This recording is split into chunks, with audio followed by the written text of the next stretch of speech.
محترم ناظرین السلام علیکم ورحمۃ اللہ۔ اسلامک مسائل آف انڈیا کے خصوصی پروگرام فرائیڈے کمنٹ باکس میں آپ کا خیر مقدم ہے۔ آج کا ہمیں پہلا سوال بھیجا ہے شرف الہی مراد آباد سے۔ لکھتے ہیں کہ اکثر گھروں میں یہ دیکھا جاتا ہے کہ جب کسی کا انتقال ہوتا ہے تو اس گھر کی عورتیں میت کے غسل کے بعد 7 مرتبہ پوری سورہ بقرہ پڑھتی ہیں اور اس کا پڑھنا لازمی سمجھتی ہیں، تو کیا یہ عمل کتاب اور سنت سے ثابت ہے؟ دوسرا سوال ہے کہ اکثر یہ دیکھا جاتا ہے کہ جب لوگ میت کی صورت دیکھنے آتے ہیں تو سرہانے ایک جانب سے شروع کرتے ہوئے پورا چکر لگا کر سرہانے کی دوسری جانب اپنا چکر مکمل کرتے ہیں، گویا کہ ایسا لگتا ہے کہ جیسے طواف کا ایک چکر لگایا ہو، تو ایسا کرنا کیا صحیح عمل ہے؟ آپ کے علاقے مراد آباد کے اندر ممکن ہے ایسا ہوتا ہو،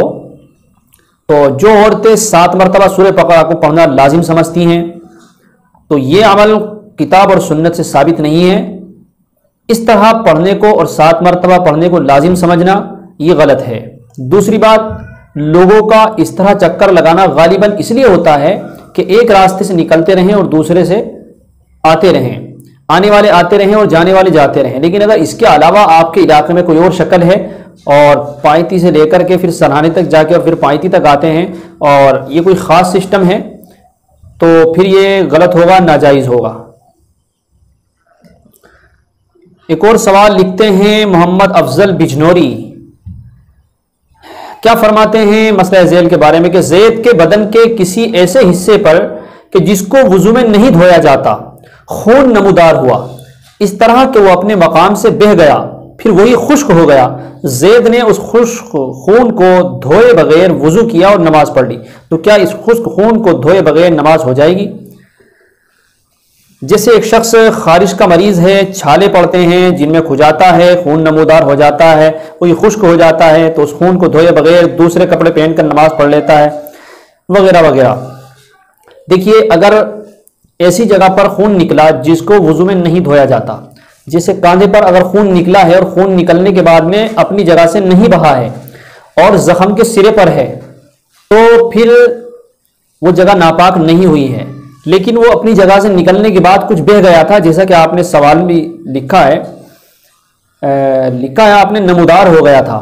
تو نمودار ہونا یہ ہوتا ہے کہ صرف زخم کے سرے پر آئے اور وہاں سے نہ بہے، لیکن اگر زخم کے سرے سے آگے کو بہہ گیا ہے اور بہنے کے بعد پھر خشک ہوا ہے تو اس سے وضو ٹوٹ جاتا ہے، اور یہ جو جسم پر خون لگا ہے اگر 1 درہم سے کم ہے تو اس کے ساتھ نماز ہو جائے گی، لیکن اگر 1 درہم سے زیادہ بڑھ گیا اور لگ کر کے خشک ہو گیا پھر آپ نے وضو کر کے نماز پڑھی ہے تو نماز نہیں ہوگی۔ محمد اعظم، محمد رضوان، محمد نعیم، محمد نوید گڑوا والا بجنور سے کئی دوست سوال کرتے ہیں کہ آج کل ہمارے نوجوان ساتھی فلوور والے حقے کا بہت شکار ہو رہے ہیں، اس کا آج کل فیشن چل رہا ہے۔ دیکھیے، بعض حکیم لوگ حقہ پیتے تھے، اس سے پیٹ کا آزما ہوتا تھا اور بہت ساری دوائیاں ہوتی ہیں، بعض موقعوں پر بڑا فائدہ ہوتا ہے حقہ پینے کا، لیکن نوجوان جو پی رہے ہیں وہ فائدے کی نیت سے نہیں بلکہ وہ آج کل گانوں کے اندر اور سیریل کے اندر عاشق مزاج لوگ عجیب عجیب طرح کی کیفیت بنا کر کے حقہ پیتے ہوئے عاشقی کے گانوں پر عشق بازی کرتے ہوئے دھواں نکالتے ہوئے اور اپنے آپ کو سکون دیکھے ہوئے دیکھے جاتے ہیں، تو ہماری نوجوان نسل ان کی کاپی کرنے کی کوشش کرتی ہے۔ یہ بیوقوف لوگ ہوتے ہیں، کیمرے کے پیچھے کچھ اور ہوتا ہے، ریئل زندگی کچھ اور ہوتی ہے، کیمرے کی چیزوں کو دیکھ کر کے اپنی ریئل زندگی کو خراب نہیں کرنا چاہیے، لہٰذا اس طرح شوقیہ حقہ پینا جائز نہیں ہے۔ ایک اور ساتھی ہیں محمد فیضان، ول تاراپور پوسٹ بڑھاپور بجنور اتر پردیش سے، لکھتے ہیں میرا سوال یہ ہے کہ اگر ہم کسی شخص کو نماز کے لیے دعوت دیتے ہیں، وہ منع کر دے کہ میں آپ کے کہنے سے نہیں پڑھتا ہوں، آپ کے گھر والے بھی تو نماز نہیں پڑھتے ہیں، پہلے آپ ان کو پڑھوائیں، تو یہ بات غلط ہے ان صاحب کی، اس لیے کہ بہت سارے انبیاء ایسے آئے ہیں، حضرت نوح علیہ السلام ہیں، ان کا بیٹا وہ ایمان نہیں لایا، اسی طرح سے حضرت لوط علیہ السلام، ان کی بیوی ایمان نہیں لے کر کے آئی، تو یہ تو پھر گویا کہ نبیوں پر بھی اعتراض ہوگا۔ دوسری قوم اگر یہ کہتی کہ آپ کا بیٹا خود ایمان نہیں لے کر کے آ رہا ہے تو ہم کیوں لے کر کے آئیں؟ تو کیا حضرت نوح علیہ السلام کو دعوت نہیں دینی تھی؟ کیا دعوت دینے کے لیے ضروری ہے کہ پہلے گھر کا آدمی سدھرا ہوا ہو؟ اور ایسا نہیں ہے، جو داعی ہوتا ہے وہ اپنے گھر کی بھی فکر کرتا ہے اور آپ کی بھی فکر کرتا ہے، لہٰذا آپ کے لیے جو دعوت لے کر آ رہا ہے، آپ کو جو نماز کی دعوت دے رہا ہے، تو وہ آپ کا دشمن نہیں، وہ آپ کو دوزخ سے بچا کر جنت میں لے جانے کی فکر کرنے والا ہے۔ لہذا ایسے لوگوں کو تانا دینا کہ پہلے آپ اپنے گھر والوں کو سدھاریے، یہ غلط بات ہے۔ دعوت دینے کے لیے ایسی کوئی شرط نہیں ہے کہ پہلے گھر والے دائی کے سدھرنے چاہیے پھر دعوت دی جائے گی۔ سدھارنا اور بگاڑنا یہ اللہ کے ہاتھ میں ہے، ہمارا کام دعوت دینا ہے، دعوت دیتے رہیں۔ محمد ایان قاسم پور گڑھی سے لکھتے ہیں کہ کیا دو لڑکیوں کی شادی ایک ساتھ الگ الگ لڑکے سے کر سکتے ہیں؟ یعنی ایک ہی دن میں دو لڑکیاں ہیں اور الگ الگ لڑکوں سے شادی ہو رہی ہے، نکاح ہو رہے ہیں، یعنی دو لڑکیوں کی شادیاں ایک ساتھ کرنا بالکل کر سکتے ہیں، اس میں کیا حرج کی بات ہے؟ محمد الیاس رامپور سے لکھتے ہیں کوئی عورت اگر قرآن کی کچھ آیتوں اور سورتوں کے وظائف پڑھتی ہے تو ناپاکی کی حالت میں بھی پڑھ سکتی ہے کیا؟ اب قرآن کی کون سی صورتیں اگر مکمل ہیں تو الگ بات ہے، اور اگر کچھ خاص دعا ہے، کچھ وظیفے ہیں ناپاکی کی حالت میں تو پڑھ سکتی ہیں، اس میں کوئی عرض کی بات نہیں ہے، لیکن مکمل قرآن نہیں پڑھا جائے گا، بڑی صورتیں بھی نہیں پڑھی جائیں گی۔ ایک اور صاحب لکھتے ہیں میں محمد فہیم افضل گڑھ سے، محلہ ممتاز حسین، مرکز مسجد کے پاس۔ میرا سوال یہ ہے مفتی صاحب، تعویذ پہننا یا باندھنا جائز ہے یا شرک ہے؟ دیکھیے بہت سارے لوگوں نے خاص طور سے عرب کے اندر اس چیز کو بہت زیادہ بڑھا چڑھا کر بتایا ہے، اور ہمارے انڈیا کے اندر کچھ لوگوں نے زیادہ ہی تعویذ کے ماحول کو بڑھا رکھا ہے۔ درمیانی معاملہ ہے کہ اگر کوئی چھوٹا موٹا بچہ ہے، کوئی پڑھنا نہیں جانتا ہے، اس کو قرآن اور احادیث کی آیتیں لکھ کر کے اور قرآن اور احادیث کی روشنی میں کچھ دعائیں لکھ کر کے تعویذ بنا کر دے دیا ہے، تو اس میں شرک کیسے ہوگا یہ ہماری سمجھ میں نہیں آتا ہے۔ شرک کا مطلب تو یہ ہے کہ آپ اللہ کے برابر کسی اور کو مانیں۔ اگر کسی آدمی نے قرآن کی کچھ آیتیں لکھ کر، کچھ مسنون دعائیں لکھ کر، کچھ احادیث کی دعائیں لکھ کر کے اور وہ کسی کے گلے میں ٹانگ دی یا کسی کے ہاتھ میں باندھ دی، کسی بچے کے ساتھ لگا دی، تو اس میں اللہ کے ساتھ شریک کرنا کیسے پایا جا رہا، ہماری سمجھ میں بات نہیں آتی ہے۔ یہ تو اللہ ہی کی آیتوں کو اللہ کے بندے سے لگایا جا رہا ہے اور اللہ کے فضل سے اور اللہ کے کلام سے فائدہ اٹھایا جا رہا ہے، تو اس میں شرک کیسے ہو گیا؟ لہٰذا یہ بے دلیل کی باتیں کرتے ہیں۔ شرک کا مطلب تو یہ ہے کہ آپ جس طرح اللہ کو مانتے ہیں، اسی طرح جس طرح اللہ کو شفا دینے والا مانتے ہیں، اسی طرح کسی دوسری چیز کو شفا دینے والا مانیں۔ ایسے لوگوں کو دوائی بھی نہیں کھانی چاہیے، اس لیے کہ دوائی سے بھی جو ہے صحت ملتی ہے۔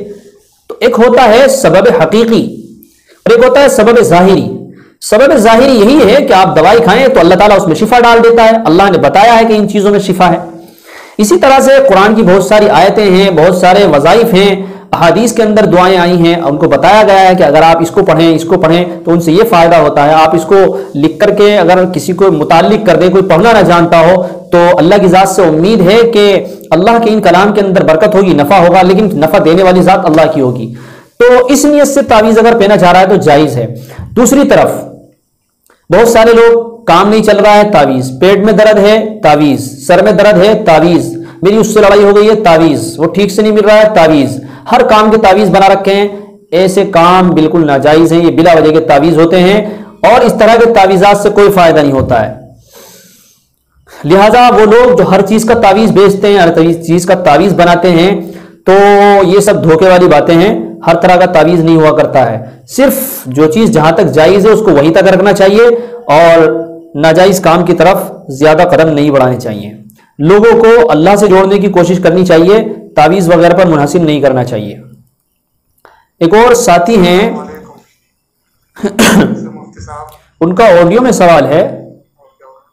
مفتی صاحب میں جاننا چاہتا ہوں کہ جیسے ہم نے وضو کر رکھی ہے اور